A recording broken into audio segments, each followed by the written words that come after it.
Bueno, Picada número 2. bienvenidas. Bienvenidas otra vez. Esta vez tenemos picada o símil picada. Sí, mi picada va a ir mejorando la picada. Sí, sí, poco a poco iremos mejorando una cosa a la vez. Tenemos chipacitos y mate. En la picada de hoy vamos a estar hablando de navegación. ¿Por qué elegimos navegación acá? Nos dimos cuenta cuando estábamos hablando de qué otro deporte hacer que nuestras dos mamás navegaban. Las dos. Y ahí fue que elegimos el deporte. Yo nunca navegué. Mi vieja intentó hacerme navegar de chica, pero me daba mucho pánico el deporte de viento. Pero siempre escuché de ella como millones de historias. Toda su vida fue alrededor de la navegación. De hecho, esta gorra es de uno de sus viajes de navegación a las BVI. ¿Qué son las BBIs? Las British Virgin Islands, unas islas en Centroamérica que yo no conozco, me encantaría conocer.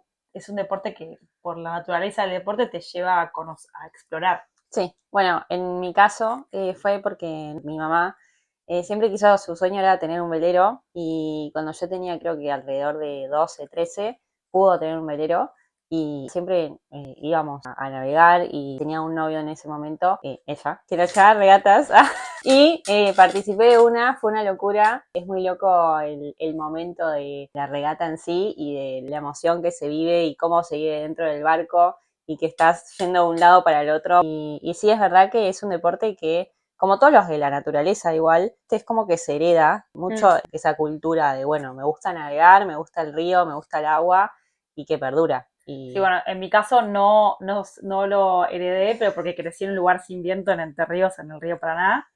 Pero sí mi vieja me heredó capaz el amor al agua. Y estoy de acuerdo que es un deporte que la gente que lo vive está muy metida en estilo de vida, no es solo el deporte. Sí. Y la verdad que yo no sabía nada de la parte deportiva y averiguando me re manejé y me re dan ganas de no solo ir a ver, sino obviamente no correr profesional, pero Sí, de ir estar en un a... barco a ver qué Sí, pasa. sí, estar ahí. Fue como toda la investigación, fue algo como que cada vez estábamos como, che, mirá este dato, dale, metámonos Tenemos y que ir a probar. sí, sí, tenemos que ir. Y es verdad, bueno, conozco una familia de Instagram, no es que la conozco, pero ellos escribieron un libro porque vivían en Palermo, capital, hace añares, les gustaba la navegación y un día dijeron, bueno, ¿sabes qué? Vendamos todo y vayamos a ir al barco y están creo que hace como 5 años ya viviendo en el velero con sus dos hijos. La hija nació como en el agua ya directamente. El más grande creo que a los 2 años ya estaba ahí, tienen un perro, ahora vienen en la Polinesia francesa y suben todo el tiempo como, esta es la vida, y están arriba del velero viviendo y se manejan en el agua, o sea, casi que no conocen lo que es un auto los nenes. Ahora, hablamos de navegación. Vamos. ¿Dónde y cuándo arrancan las regatas?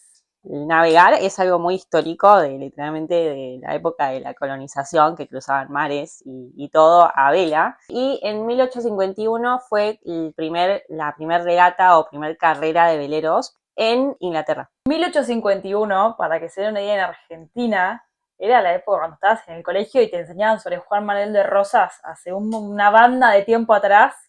Era la época que fue la primera regata de este deporte. O sea, es un deporte con muchísima, muchísima historia, porque esto es competencia. Antes existía ya. Sí, obvio, siempre existió y esto es histórico, literalmente como medio de transporte, pero que creo que un poco los transportes fueron evolucionando y dijeron, bueno, ¿qué hacemos con esto? Compitamos, o sea, vayamos a competir y a ponerle emoción. Y arrancó esta primer competencia que compitieron, bueno, en Inglaterra y había un barco estadounidense que a raíz de eso el barco estadounidense ganó y le pusieron el nombre Copa América a uno de los torneos como más reconocidos a nivel de navegación. Que hay un montón de torneos de un montón de tipos, pero de ese en particular es que se llama así por eso. En 1900 fue la primera vez que se compitió regatas en los Juegos Olímpicos, que se compitieron deportes de vela. Pero hasta ahí las mujeres podían competir, pero no es que tenían su categoría única, o Claro, sea, era mix. Si a un femenina. barco las quería, se podían sumar. Sí, ellas se podían sumar y entrar, pero no es que como tu categoría o tenés como tus barcos. Hasta el 88 en los Juegos Olímpicos de Seúl, donde ya sí se inició la primera categoría de vela femenina. Último hito, en 2016 fue cuando se hizo la categoría mixta de duplas mixtas obligatorios. Y ahí sí ya se arranca como el deporte a profesionalizarse más a nivel femenino desde el 88 en Seúl y los Juegos Olímpicos hasta en 2016, donde ya es obligatorio que se compitan en duplas mixtas. A nivel mundial, ¿quién maneja la escena de la navegación? Está lo que se llama la World Sailing, que hace todo lo que es la categorización para los Juegos Olímpicos y que arma el reglamento para todas las competencias, tanto de ranking mundial para entrar a los Juegos Olímpicos como de Juegos Olímpicos. Sí, y como es un deporte con mucha historia, el World Sailing baja a línea y están todas las ligas nacionales, siguen mucho al World Sailing, como que el reglamento de la World Sailing es el reglamento de todos y es un deporte que está muy globalizado y consensuado porque tiene muchos años y además la naturaleza del deporte es moverse por todo el mundo, entonces hay una cuota de cooperación y de ser todos bajo el mismo reglamento y de cultura del deporte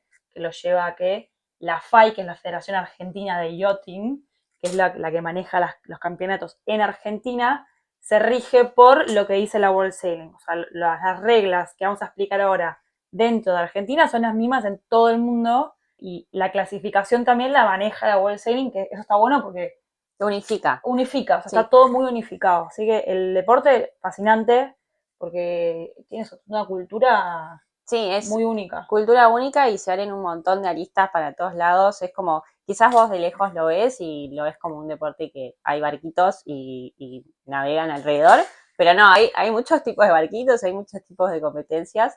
Sí.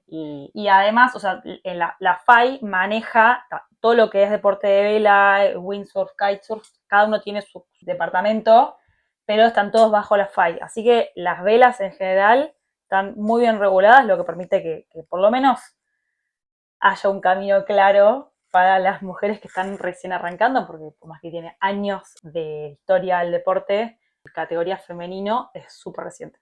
Y un dato curioso es que cuando quisimos arrancar a ver el reglamento de las regatas en general, entramos como a un documento donde estaban todas las reglas y era un choclazo, sí, un choclazo. 300 páginas PDF con uno ítems. por uno. Así que espero que lo podamos transmitir de forma simple. ¿Me contás qué regatas y categorías existen en la navegación? Tenemos dos tipos de competencias.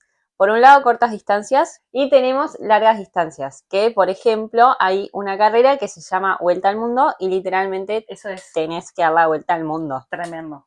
O sea, tremendo. Carreras de meses. Para cortas distancias hay lo que se llama velas ligeras. ¿Qué son velas ligeras? Son barquitos que están solo hechos para competir en corto plazo, no están ni condicionados para vivir, ni para comer, dormir, ni nada, sino que simplemente es un barquito chiquitito con una vela. Esos son como los Optimis, ¿no? Que eso es lo que mi vieja me quiso arrancar cuando era chiquita. Sí, el Optimist es un barquito muy chiquitito que vos ves a todos los niños, porque creo que es de entre 7 a 15 años. Perfecto. O incluso más chicos también. Entonces, parece un barquito como de papel y la vela es como muy chiquitita y es loco porque cuando vos arrancás, por eso es que es un deporte que se traspasa de generación a generación. Vos imaginate que como padre o madre mandás a tu hijo con, no sé, 5 años, 6 años, a que se metan en el medio del río que manejen ellos un velero, un cosito con una vela, y nada, los mandás con desconocidos, o sea, dentro del club, ¿no? Como que es todo esto histórico, pero es loco esa sensación de, bueno, mi hijo está en el río en este momento, en un barquito. Éxitos. Después arrancás como evolucionando, ahí dentro de lo que son velas ligeras, existen muchos tipos de velero, por así decir. Se vuelven muy técnicos los nombres, así que no vamos a nombrar uno por uno, pero va cambiando en la longitud como de la embarcación, en el tamaño de la vela, cuántas velas tiene y demás. Dentro de lo que son velas cruceros, que como bien dijimos, hay dos tipos de regatas, cortas distancias y largas distancias, velas cruceros se usan para largas distancias. Que estos son veleros, los veleros que vos ves amarrados o estacionados en un club náutico. Y son veleros ya, sí, que ya podés comer, ya podés dormir, todo está hecho para que, por ejemplo, el horno, la cocina, se mueve, porque claro, cuando vos navegás, el velero se mueve y vos necesitas que la cocina se mueva con el movimiento. Bueno, ¿y hoy de qué vamos a estar hablando? Hoy vamos a hablar de cortas distancias, de velas ligeras, o sea, barcos chiquititos y solo para competir. Que van muy rápido. Además de lo que son velas ligeras, cortas distancias, largas distancias y demás, a vos en cualquier categoría podés competir en duplas o podés que 1 a 1 sea mixta o femenino o masculino. También podés competir solo. Hay algunos desafíos o regatas que son solo, vos solo cuidando todo el barco. Y si no, también hay de tripulaciones, o sea, más número de tripulantes arriba. Y hay un dato interesante, es que siempre el capitán, acá está muy clara la imagen del capitán, y se rige como hasta último momento. Más que nada porque como la vida de río y la vida adentro del agua, necesitas tener como una persona de liderazgo y que se siga esa persona. No solo en regatas, sino también cuando uno va a navegar Sí, de en forma lancha, cualquier recreativa. cosa, hay que tener a alguien que baja línea, o sea, en momento de riesgo de vida, alguien tiene que bajar Sí, línea. ya explicamos qué tipos de regatas hay. Ahora, ¿me contás cómo es que se gana una regata? ¿Y Obvio, qué bueno, es, no? También. como dijimos antes, el reglamento es un choclo, un documento larguísimo, con un montón de... Está todo súper reglamentado, pero hoy vamos a estar hablando como de lo más básico para que vos puedas ir al río o verlo en un stream y puedas salir de ahí entendiendo lo que está pasando. Ya hablamos de todo tipo de regata. Ahora, ¿qué es una regata? Una regata es una carrera. De barcos, de veleros. Un poco sobre el setting. Las carreras se pasan en un río o en un mar donde hay viento y las embarcaciones solo tienen para moverse con el viento. No tienen motor, no hay nafta, no hay nada. O sea, realmente la única forma de llegar de un punto A a un punto B es con el viento. En una carrera o regata, como se llama, tienen que correr de un punto de largada a un punto de llegada. ¿Cómo se delimitan en el medio del río? Imagínate que el río no hay un... No, no es como en la Fórmula 1 que tenés todo demarcado en la calle perfecta. Tenés el Exacto. río y el mar ahí. Entonces, hay un comité de regatas que pone boyas, que son como un flotador gigante en el medio del río, que queda fijo porque está con una pesa, y así marca el recorrido de donde van a largar los barcos y a dónde van a llegar. Y eso básicamente es una regata. En un entorno de competencia, esto se llama una manga. Entonces, vos, la manga o regata es la carrera que vos corres de un punto A un punto B. Una manga dura entre 15 y 45 minutos aproximadamente, dependiendo de qué tan larga es el recorrido que te puso el comité de regatas o qué tanto viento hay. Porque obviamente si hay más viento va a ser más rápido y si hay menos viento va a ser más lento. Sí, que el viento va cambiando y uno tiene que adaptarse a eso. Exacto. La competencia dura varios días, ahora vamos a explicar mejor, y se corren varias mangas por día. Vos como competidor competís en todas las mangas que se corren, porque lo que están evaluando es qué tan bien navegás consistentemente. No es que es una carrera o demás, tenés que correr bien en muchas. Ahora vamos a explicar mejor. Pero te evalúan no te evalúan, terminás ganando por ser consistentemente bueno. Sí, por tu destreza, más allá de la condición en particular del viento, cómo te manejas con todos estos distintos tipos de viento que hay. Claro, si te hacen competir en muchos días, el viento cambia, entonces te van a tocar muchas condiciones y tenés que ser el mejor en múltiples condiciones. ¿Me contás cómo se puntúa una manga? Es algo raro porque uno piensa que siempre el sistema de puntos es cuanto más puntos tenés, ganás. Acá es al revés. Cuantos menos puntos tenés, vas ganando. Entonces, cada vez que pasás por la línea de meta, el que pasa primero gana 1 punto, el que pasa segundo 2 puntos y así sucesivamente hasta la mayoría que compitan. Hablamos un poco de lo que es la largada en una carrera o una regata o una manga. Porque también es extraño, así como los puntos, es difícil. Sí, es casi que una de las partes más importantes de una carrera en navegación es la largada. ¿Por qué? Porque tenés que encontrar tu posición para largar justo en el mejor lugar para salir primero en la regata. Sí, imagínense que el velero, previo como a la trayectoria que tiene que hacer, el barco se está moviendo, no es que vos estás quieto con el velero porque el agua se O amarrado, mueve. sí. Claro, el agua se mueve y el viento también. Entonces vos estás como dando vueltas alrededor de la línea de salida. Y no sabes cuándo va a arrancar exactamente la carrera. Entonces tenés que acercarte a la línea de salida, pero sin pasarte antes de que arranque. Sí.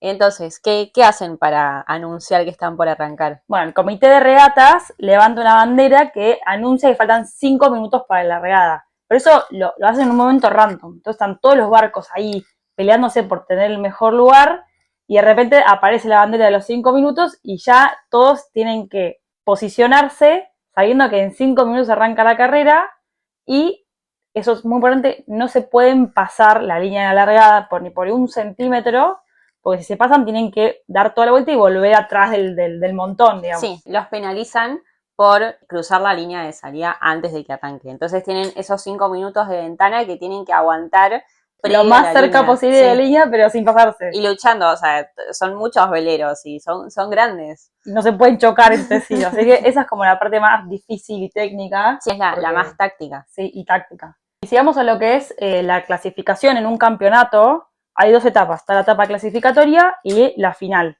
Eso es bastante simple hasta ahora. La etapa clasificatoria son entre 3 y 5 días y en cada día se corren hasta 3 mangas. O sea, vos corres 3 veces en un día por hasta 5 días. O sea, corres un montón.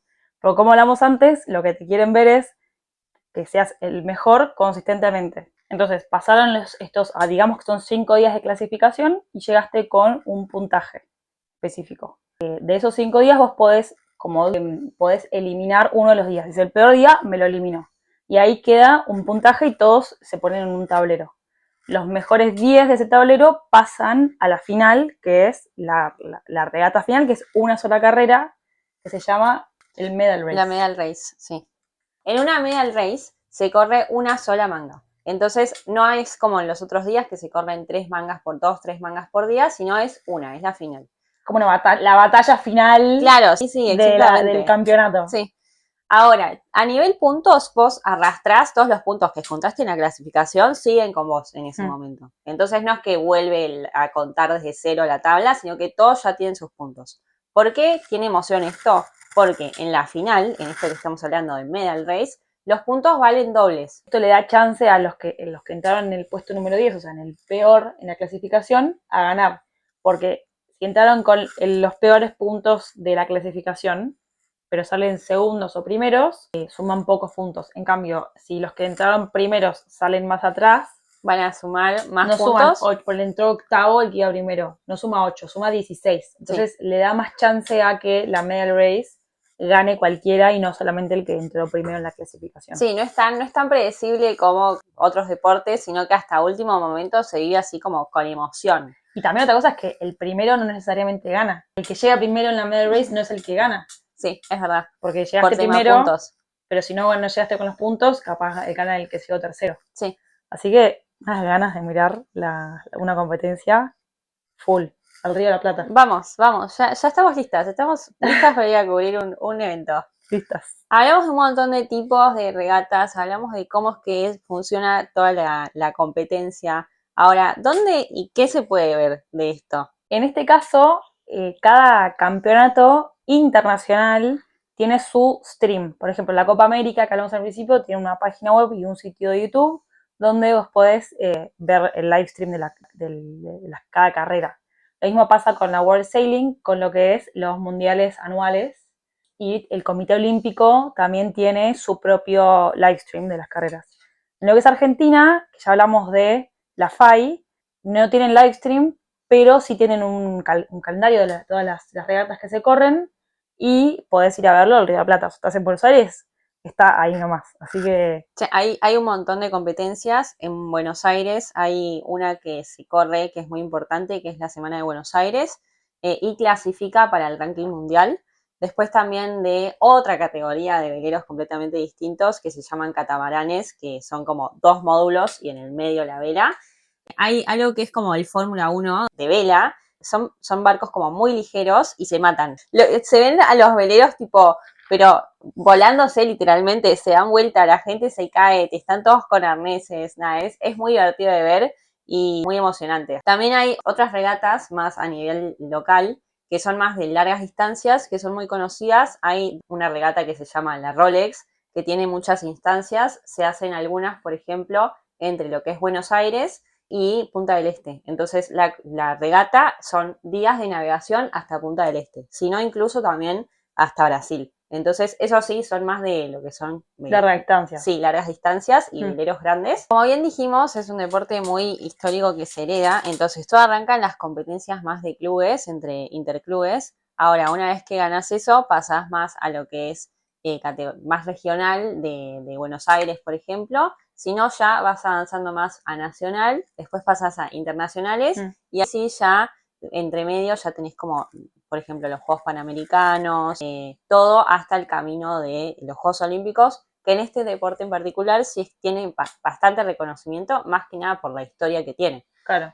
Y la clasificatoria, ya la dijimos creo, pero la hace la World Sailing, que la World Sailing también hace mundiales anuales que clasifican para los Juegos Olímpicos. Entonces, el objetivo final de este deporte son los Juegos Olímpicos. Sí, está recontra armado como toda la estructura de competencias. Es que están desde 1900 en los Juegos Olímpicos, o sea, no, sí, sí. Tipo, deben ser los primeros deportes que aparecieron en los Juegos Olímpicos. No es como el capítulo anterior que hablamos de surf, que está desde 2020, hace 6 años, ¿no? Tiene toda una historia. Mal. Con eso ya repasamos un poco todo el contexto competencias, el contexto histórico del deporte, cómo se compite, tipos de embarcaciones. ¿Podemos hablar un poco de qué mujeres hay pioneras en todo este deporte? Obvio.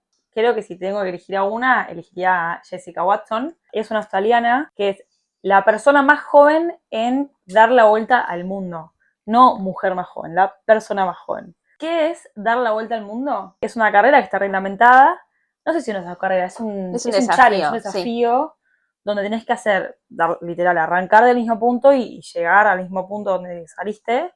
Tenés que pasar por los 3 cabos del mundo, que son el sur de Argentina, el sur de África y el sur de Australia, pero sí o sí tocar el Ecuador en algún momento de tu recorrido. Claro, no es que podés hacer todo por abajo, sino que tenés que subir, volver a bajar, y así cruzar mares muy complicados, como Cabo de Hornos abajo en Argentina, que es uno de los mares más complicados por cómo se cruzan los vientos, el mar. Sí, se juntan el Atlántico y el Pacífico, y debe ser una locura. Sí, dicen que es como de los más desafiantes a nivel navegación, y aparte el frío, o sea, estás ahí nomás de Antártida. Y bueno, ella lo hizo a los 16 años, para eso arrancó a los 11 a prepararse, a hacer, porque tenés que estar certificado, concursos, tenés que, esto no lo dijimos, pero la vuelta al mundo es sin anclar a ningún lado y sin pedir ayuda, o sea, tenés que llevarte todo en tu barco y hacer que más de 200 días solo. Sí, estás solo durante meses. ¿Cómo hacía para comer? Meses.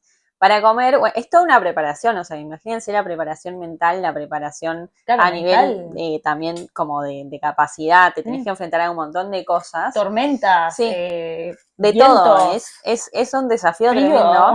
Y ella tenía 16 años, esto fue en 2009 y en 2010 terminó de hacer la vuelta al mundo. Para poder comer, se tenía que hacer toda la planificación, tenía que literalmente como racionar todas las comidas, comía muchas comidas las liofilizadas, sí, las que les pones agua y como que se activan. ¿De 200 días? De 200 días, sí, y todo nada muy elaborado, obviamente, es toda la comida más arroz, fideos, todas las proteínas más con esas comidas ya preparadas. Claro. Y sí, algunas cosas que le dan energía rápida como chocolate, por ejemplo. Claro.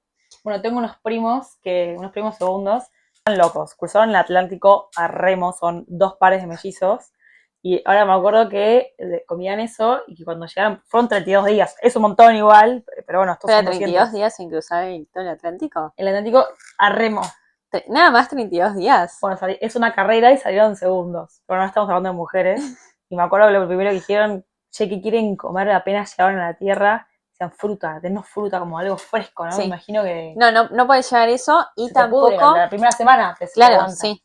Y tampoco podés llevar muchos, sí, llevas litros de agua, pero no es que podés llenar el barco para 200 días de litros de agua, porque nada, pesa. Entonces, lo que ella tenía era como una herramienta de desalinización y sí tenía como un stock de agua mineral. La verdad, una capa, o sea... No, y tenía 16 años.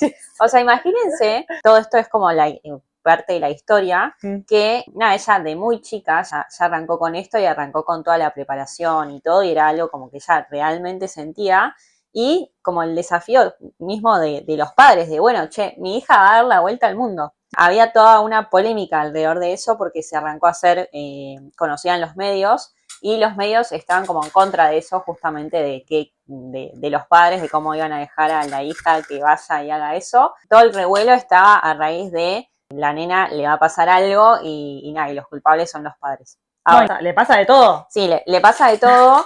En la película se muestra cuando ella está... Bueno, no dijimos, hay una película de Netflix que está muy buena, probablemente la hayan visto, pero si Sí. no la vieron, véanla, buenísima. Tienen película y tiene libro, así que para todos los formatos. Y ella cuenta que cuando va a practicar, a hacer como una noche sola, le pasa que está, nada, descansando, vos tenés como, podés dejar el barco para que siga navegando solo, pero en una de esas está durmiendo y la choca un buque. Por eso es que se hace conocida más a nivel periodístico por la tragedia, porque se le rompió el mástil y se le rompió la vela del barco y obviamente la tuvieron que ir a rescatar. Le pasaron más cosas también, que es un término que se llama vuelta de campana. Esto me destruye a mí. Que es cuando el barco, literalmente, el velero se te da vuelta. Puede ser o que queda de costado, como a 90 grados, o puede estar 180 grados dado vuelta completamente abajo del agua. Es una locura, porque imagínate que vos estás ahí adentro del barco. Con el horno suelto para que sea más que... Con el arroz haciéndose... ¡Ah! te da vuelta el barco. Parece así, como que uno cuando lo piensa parece así, pero en estos momentos de tormenta no es que ella venía así chocha de la vida y de repente se le da vuelta al barco, no. En momentos de tormenta se toman un montón de precauciones. Sí, como, se amarra todo, se guarda todo. Sí, te guardás vos adentro, te amarrás como, o sea, te atás, ¿sí? Y se cierra todo, justamente porque si se llega a dar vuelta para que no se te llene de agua, básicamente. La fortaleza mental de atravesar eso sola a los 16 años, después de 200 días estar en el mar. No, es una locura. Es una locura. Ahora, hay un dato interesante, es cómo se da vuelta el barco, porque vos estás en la tormenta y de repente quedaste boca abajo.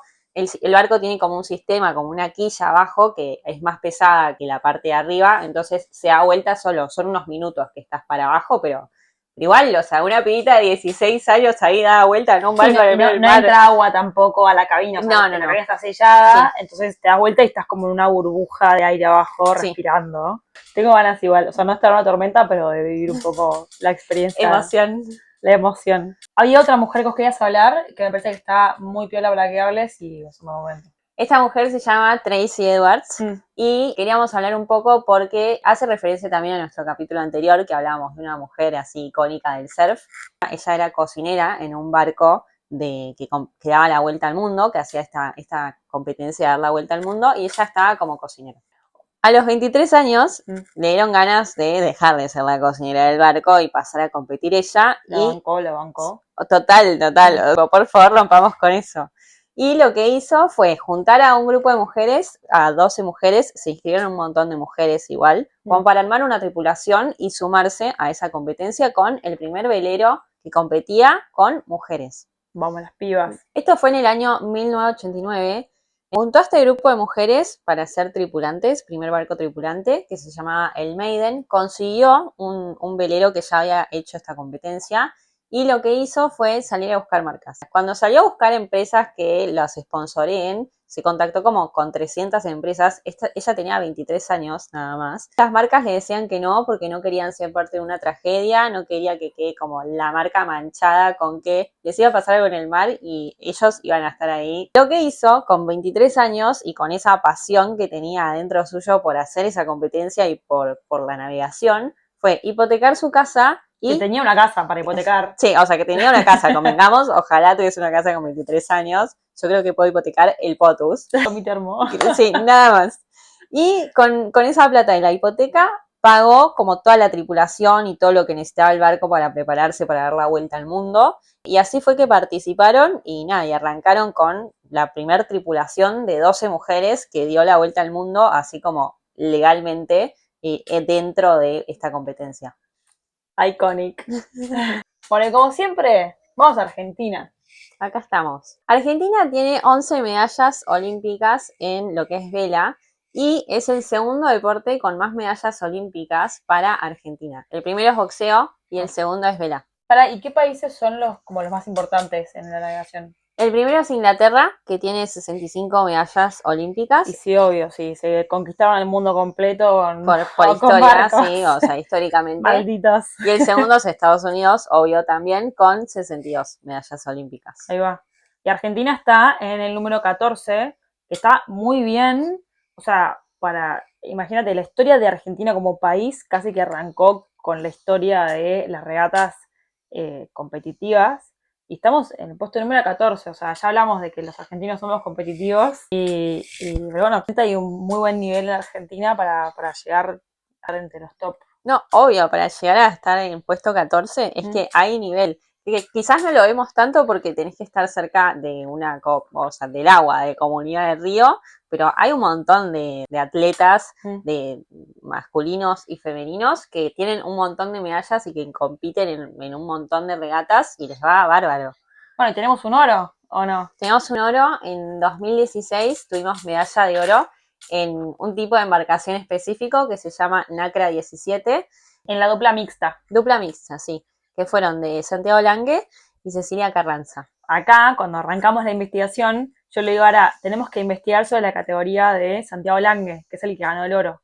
Y cuando investigamos, vimos que había ganado con Cecilia Carranza, son una dupla mixta. Y dijimos, mirá, no tenía idea de la existencia de Cecilia Carranza, pero en mi cabeza ya, o sea, yo no sé mucho, no sabía mucho del tema, pero en mi cabeza lo tenía Santiago Lange. Y a Cecilia Carranza no la tenía. Y yo dije, qué loco la disparidad de cobertura. Sí, que incluso ella... En el mismo hito, es exactamente el mismo hito. Literalmente, o sea, estaban, tipo, era 50-50, los dos compitiendo. Un equipo. En el mismo barco, ¿entendés? Y no. Ganaron la misma medalla.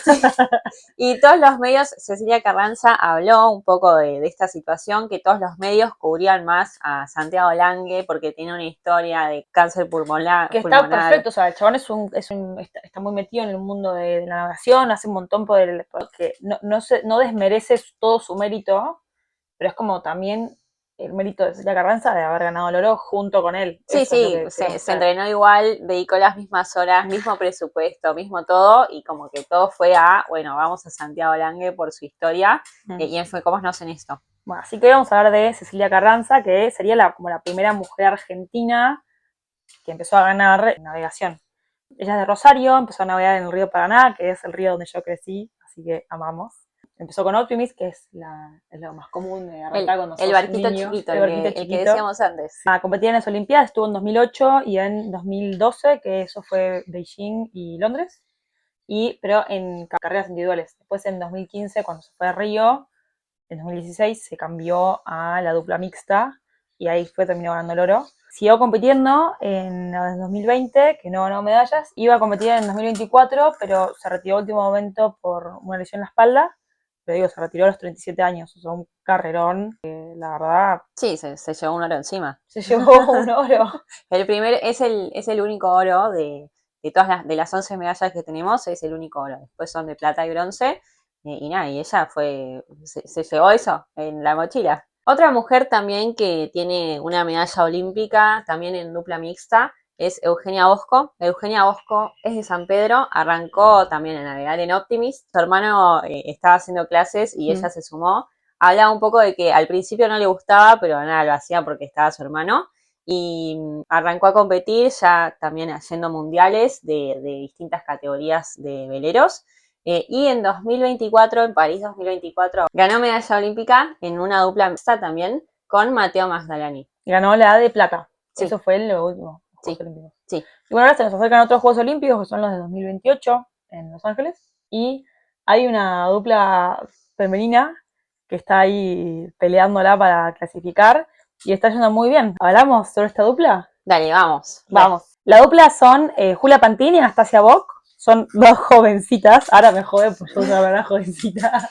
Son del 2005, tienen 21 ahora, 21, 22. Son la próxima promesa para los Juegos Olímpicos y son una de las primeras duplas femeninas que llegan como con favoritas, ¿no? Sí, más que nada porque Julia Pantin tuvo como todo un historial de competencias, de mundiales y demás, y hasta incluso en el mundial que iban a competir Sol Brands y Cecilia Carranza, cuando Cecilia Carranza se fue, que esto fue en París 2024, ¿no? Los Juegos Olímpicos. Sí, en los Juegos Olímpicos, Cecilia Carranza se bajó por la lesión de la espalda. Ella compitió con su dupla, con Sol Brands, y nada, estaba haciendo como... Tenía 17 años y estaba en unos Juegos Olímpicos. Sí, estaba haciendo el trabajo literal, una atleta olímpica, pero con 17 años. Toda la trayectoria que tiene, con la edad que tiene, ganó como 4 medallas en toda su carrera de mundiales, de sudamericanos y de otras competencias. Y nada, también exploró como distintos tipos de embarcaciones.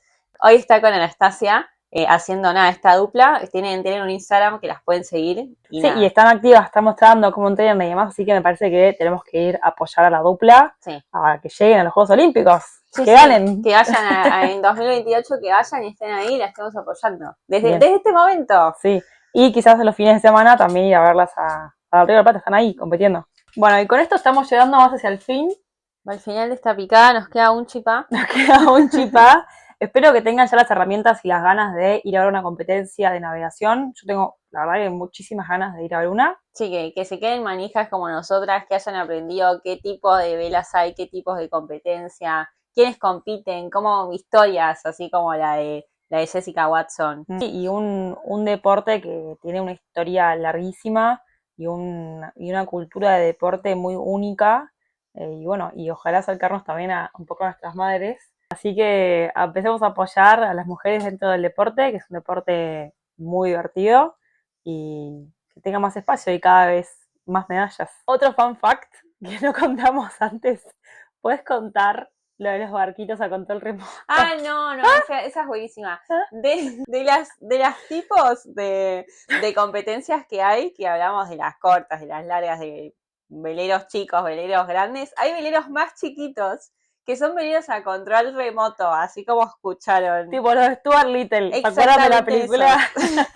Y lo compite gente grande. Sí, gente de 60, 70 años que agarra sus veleritos a control remoto, que están todos en fundas y se juntan todos ahí y están todos con los controles ahí y nada, mueven las velas, todo. Pero buenísimo. Nada, tal cual como la película. Mundo fascinante de la navegación, ojalá poder meterme más en esa. Y como dice la gorra de mi mamá, sail fast and live slow. Vamos. Nos vemos en el próximo. Nos vemos en la próxima picada.